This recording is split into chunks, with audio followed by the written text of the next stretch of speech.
akan terima. Oh, dia.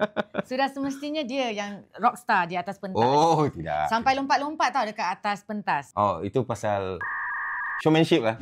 Paling utama lah bagi saya. Background lah seseorang dalam kerjayanya, saya rasa tidak menghambat seseorang daripada menceburi bidang politik lah. Kerana dalam politik ni yang penting lah, perlu ada keikhlasan, keyakinan dan juga selalu ambil peka atau peduli lah. Selalunya kos sara hidup, job security lah. Kos perubatan dan juga kos perumahan lah. Dan juga GST. Oh, of GST course, jangan lupa. Undilah dengan bijaksana. Harap Terima kasih jumpa juga. lagi.